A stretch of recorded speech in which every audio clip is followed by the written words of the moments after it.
Hey everybody, it's Jason Blaha here, and today I want to chat with you guys a little bit about something that really has a simple solution. And it always shocks me the number of questions I see in the comments of people who are like, I have hip mobility problems, I have this range of motion problem, my hamstrings are tight, all these things that people say, and they don't seem to realize that every time I get a new client who has these problems, I fix it within the first month.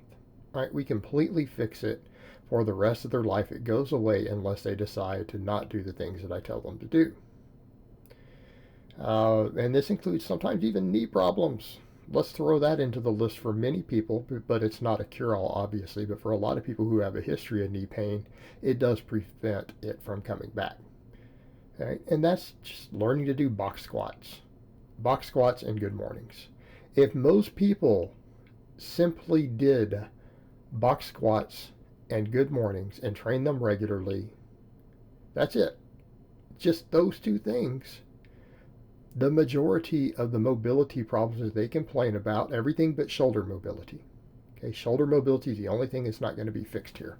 But all of their hip and hamstring problems and their range of motion issues would completely disappear. Okay, people would say, why? All right, well, look at the hips. With box squats, we can adjust the height of the box all the way down. Okay. Why is it that people have hip mobility issues most of the time? What they perceive as it. Could it be a weak VMO? Could it be weak abductors or weak adductors? Right? I'm going to say that's the case 90% of the time. Say that's the case 90% of the time. What happens when you start learning to squat deeper and deeper on a box and learn to bring your footing out? What happens? These problems go away because it builds all those muscles up. It builds those muscles up. So much so that people who can't sumo deadlift, you put them on a wide box and then all of a sudden they can magically sumo deadlift in a few weeks. Right? It magically cures the problems. Why? Well, because mobility is usually a muscular weakness issue. And how do we fix muscular weakness issues on the terminal ends of the range of motion? Well, we have to load those. We have to load those with tension. And preferably dynamic tension. Well, what does the box squat do for that? It compresses you down onto the box into a position to where we put the hips into a stretched position under load, and then we have to recontract against the weight from that position. So what does that do? Well, that builds strength at the terminal ends of the range of motion. And when we build strength at the terminal ends of the range of motion, which are generally caused by tightness and muscle weakness and muscle imbalances that are limiting the range of motion that the joint is physically capable of going through, right? Because if you didn't have your muscles, most of the people who have these hip mobility issues, their joint, if they were just stripped down to the skeleton, that joint would just move freely into those positions. Okay, it's muscles that have gotten tight through imbalance and lack of strength in the right spots, and again, that means lack of hypertrophy in the right places, that put you in those positions where you can't get there and things hurt, or you can't move into that position without pain. But if you start doing your wider stance box squats, you work on progressive range of motion, you work on progressive depth, you start pushing those muscles to get stronger at the terminal ends of their range of motion. When we start strengthening everything in a balanced manner, what happens? Well, the range of motion potential tends to increase a little further beyond the areas that we're strengthening, because we're forcing it under load. We're forcing it under load and using dynamic tension, not a static stretch, to activate those muscles from those stretched positions. And we build everything up in a more balanced manner, because usually it's because people have some muscles that are too strong and some muscles that are too weak that's causing this problem. The box squat resolves it. Right? It resolves it. Now, what about the whole, my hamstrings are so tight that I can't bend over correctly? Okay, what's causing that? Mobility is a muscle weakness. The hamstrings are that way because people sit all day, right? The hamstrings are retracted, their legs are under them.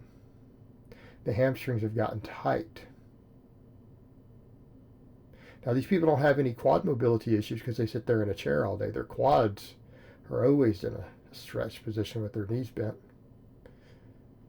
All right, so if they have problems with hitting depth on squats or anything else, that's the issue. It's not their quads. Hamstrings are affecting it. Affects people's ability to deadlift.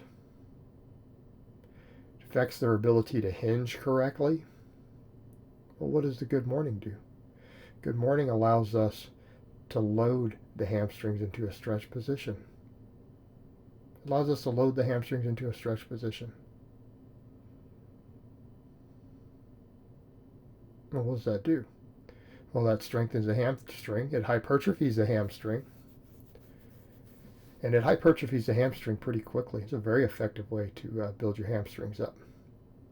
Not saying it's going to necessarily give you full hamstring development, but we're putting that stretch reflex there.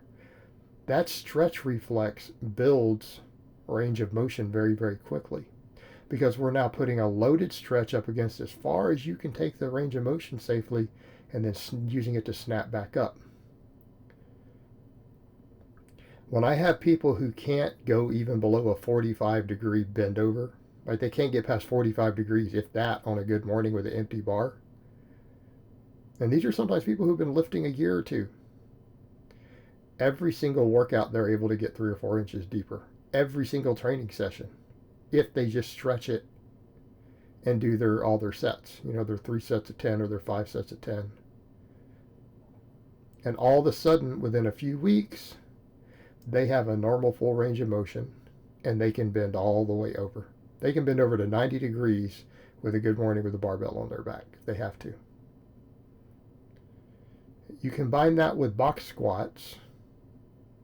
What do you think happens? All these problems magically disappear. Okay? All these problems magically disappear. But again, we sometimes have to use progressive range of motion on the box squat to do the same thing. We might have to start with a higher box and bring it down, or I'll put people onto a low box and teach them to get tight and then have them bring their footing out over time. That method works too. Because not everyone has what I have. Like, people had a big pile of the mats like I do. We could just take an inch off every session, right? We could start them on a high box and work them down with a really wide stance. That would be an option. But most people don't have that. And it's too much hassle to explain to them how to do it with plates, so I don't do that. I have people start on a deep box, usually a couple inches below parallel, with the widest stance they can comfortably do. And we bring it out over the course of weeks or months until they can do a wide stance. Okay, this fixes the problems.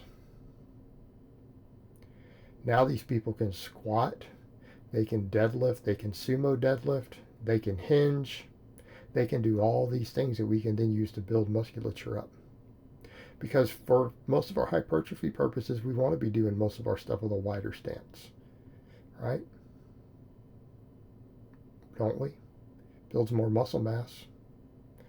Of course, you'll have people say, oh no, it reduces quad activation. The evidence says otherwise. That's a weird opinion you have, but the scientific literature says that you're wrong who study it. Okay. Not only does the scientific literature say you're wrong, the anecdote of some of the best coaches in the world says that you're wrong too. Interestingly enough, those two agree with each other. Right? The research and the academics agree with the elite strength coaches. So when you start arguing against that, because you saw an Athlete X video saying that the wide stance squat or the wide stance box squat uses less quad, that's in disagreement with both the bulk of the scientific literature and the bulk of elite strength coaches.